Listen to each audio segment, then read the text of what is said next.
Hi everyone, we are back for another Frugal and Fed adventure, and today I am paying homage to one of Belfast's glorious breads called the Belfast Bap. And Northern Irish bread is an amazing thing. If you ever get over this way to experience it, it's really really good. You won't go, you'll go back to your old bread and be like, I miss what I had over there. Anyway, the Belfast Bap is a large soft roll, and this is actually kind of a small one. I've seen them even bigger than this, but you can see compared to my hand, it's quite massive, and it has a slightly burnt crust on top, and that is key. You've got to have it that way. It's not a Belfast bap if the crust doesn't have that slightly dark little bit on it.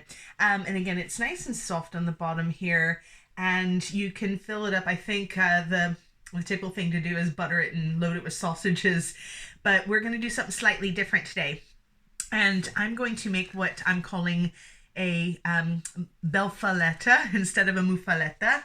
And a muffaletta, if you've been to New Orleans before, or you've probably seen it in other places in America, it is a massive round sandwich, and it's layered with a pickly olive based salad. There's all kinds of veg, and it's spread on the bottom and usually the top of the giant roll, and filled with meats and cheeses.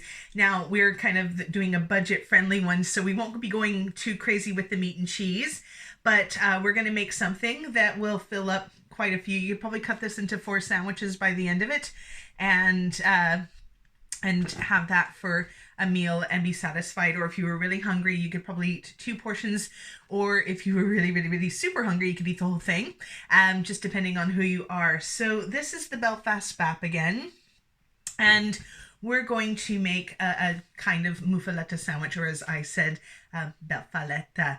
Now, what I've done is I've taken a few things that I think represent some good cuisine over here, or basic fillings. Now, the first thing I'm going to do is just take a serrated knife and slice this down the middle. And this was delivered this morning with some other fresh breads, so we're going to go with this today. You can see the lovely inside to it. Now, I'm not going to hollow it out. I'm just going to keep it the way it is, and we're going to layer it up with some different items. So the first thing I'm going to do is, instead of an olive salad, I'm going to do kind of a pickly cauliflower blend here. Now, there is a great pickle over here called piccalilli, and it's a mustardy cauliflower, courgette, or zucchini, as you might say. Yummy concoction that you can put with many things, and I didn't have any of that on hand, but I did have a few florets of leftover cauliflower, so I chopped them up really really really finely, and some in bigger chunks, but lots of different shapes and sizes, and made a sort of dressing with some chili lime pickle, but you could use any, and I went for something kind of spicy, but a chili lime pickle you would use more for Indian food, and I had a jar and not quite sure what to do with it right now, so I made a dressing out of that. Some oil and extra vinegar, a little bit of mustard. You would find mustard in piccalilli, and then I added a bit of fresh parsley as well. So this has been marinating, so it's just like a marinated cauliflower salad. You could blitz it up or chop it up even more and make it really really fine, but we're just going to go with what we have today. So this is going to go on the bottom. A little bit of it is anyway, and again, there'll be some big chunks and some small chunks going onto this. So that's my pickled cauliflower salad, and we're gonna put that on the bottom layer. So a bit of freshness, a bit of tartness, and specks of green parsley. I think there's parsley in not everything, but in a lot of things over here. It's the herb of choice, I would say, and it's actually quite good for you. So this is, again, my little cauliflower salad. We're not using olives. We don't even have any olives in the house anyway. If we did, my son would make sure that we no longer did. He loves them. I'm more of an olive oil person than an olive person. But there you go. This is just enough to kind of fill the bottom of our bread. And have a look at that. And that was probably about a cup of chopped up cauliflower when I made this little salad. And when I made it originally, so that's probably more like half a cup of salad. So I have some more in the fridge I can use for something else, or just eat it on its own. It's actually quite good on its own. Now, to that, we're going to add, I'd like some fresh onions as well. And I'm just going to put some onions on top of the salad. And I am a Belfast pup. And it wouldn't say that because that doesn't sound very Belfast at all, but it's really cute anyway. Don't know what a Belfast bap would say. Maybe you can type your ideas in the comments section. What would a Belfast bap say? And how would it sound? It wouldn't sound like me anyway. And after our onions, so we've got our fresh layer. Let's go with some ham. And ham and cheese sandwiches are, I would say, staples over here. When my husband grew up, he said his lunch consisted of a ham and cheese sandwich, a pack of potato, cheese and onion, and a Kit Kat bar. And these days you'd probably have 2/3 of your lunch confiscated because they're all into that healthy eating. I guess you could keep the ham sandwich, but ham and cheese sandwiches, about as basic as you can get, but very, very good quality ham is available because of it. So this is locally produced ham, and it's been made deli styles. Now, normally you would put like an entire pack of meat, probably, or 2 packs, 3 packs of meat on a muffaletta. We're going to go slightly more budget friendly today and not use an entire pack of ham. But this is, again, good quality. And I'm using the broken bits too. We don't want to waste them just because they're not as pretty as whole, pretty sliced up bits. But again, this is a locally produced ham from a butcher. And I'm just gonna cover the roll, and I'm breaking it up so that way when you bite into your sandwich, you don't get like the whole slice of ham in your mouth at one time and pull it off the roll. Quite a fun sight to see. So I'm just breaking it up, and I have covered the entire bottom of the bread. So there will be ham, plenty of ham, and again, under all that is our kind of healthy veg. And to that, boiled eggs. Again, lots of boiled egg sandwiches, egg and onion sandwiches, egg and mayonnaise sandwiches over here. So to pay homage to the boiled egg, we'll add a layer of sliced boiled egg. And I did leave some for our pup, some egg white in the bowl there. He's going to enjoy that. He did, I was making a video the other day. I had dropped a chunk of parsnip. He never actually got around to eating it. He licked it, but he left it because it was raw enough. If I had to cook that parsnip, mashed it up, he had had it gone in no time. So it did have to go to the food waste, but we did try and we did offer it to him. So boiled egg slices, and just very pretty on top of there.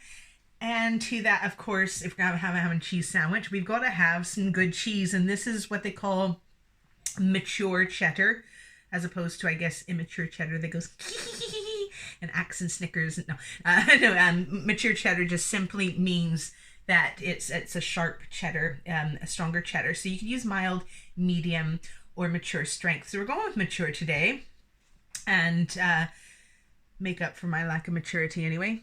And I'm just going to, again, put some slices so that there should be cheese in every corner when you cut this into portions later on. So this is piling up quite high. And there we have it. And you can just even give it a push here.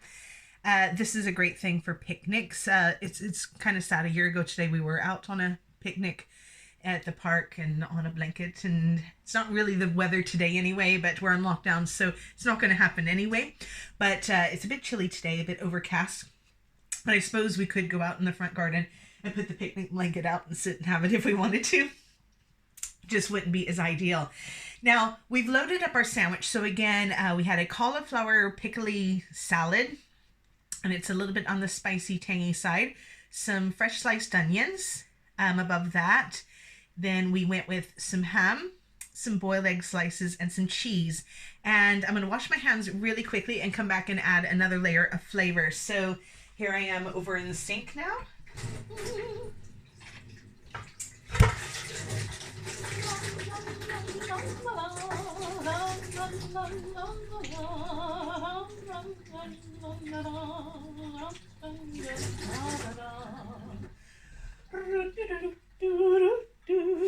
Where is my towel? There it is. has returned, and we're back with new clean hands. So just before I get my hands dirty again, I want to introduce another portion of condiment to our sandwich, our Belfaletta, and I'm going to use extra special caramelized onion chutney. So another oniony layer. This is going to be very sweet, so it's going to contrast the pickly, spicy cauliflower layer at the bottom.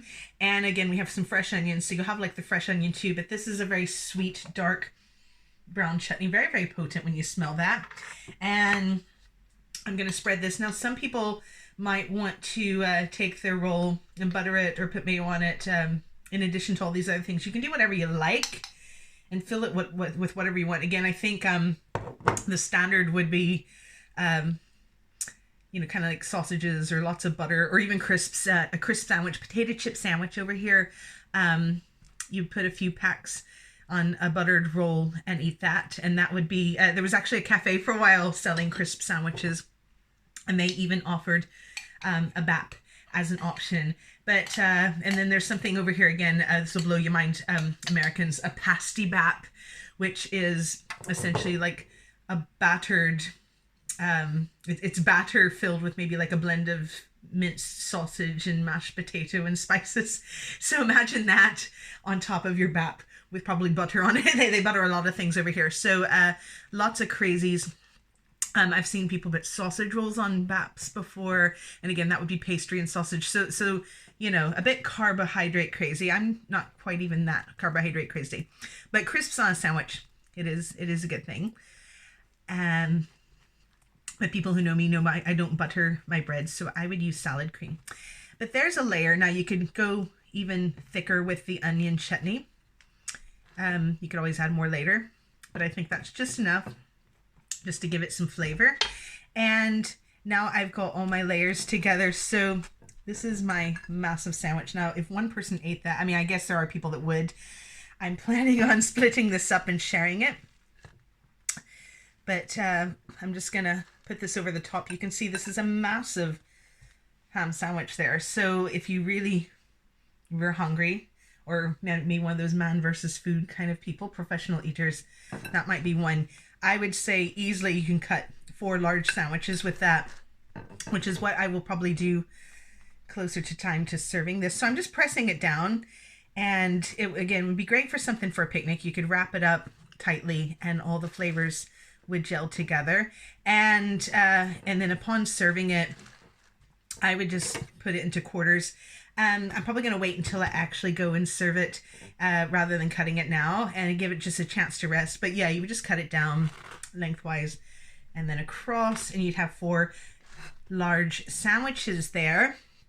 And anything that you can't finish, you could just wrap up and save for later in the fridge, and it should be fine. Just take it out of the fridge, bring it a little bit more to, not room temperature, but just take it out for a bit, and it'd be as good as new. And then of course, if you're going to have a ham and cheese sandwich, you've got to have cheese and onion crisps or potato chips with it. So as a garnish, I'm going to just put those all around the edge, and I'll lift my plate up and show you. So that way, closer to time, people can even add a layer of potato crisps onto their portion of sandwich if they want to. But there you go. There's the crisps and all. So this is my take on the muffaletta. This is a Belfaletta in all its glory here, and some cheese and onion crisps. So if you enjoyed today's episode, give us a thumbs up. If you didn't enjoy it, give us a thumbs up anyway. And hit subscribe if you want to see more videos, and follow me on this YouTube channel. So have a great day, and I'll see you again soon. Bye. Slan.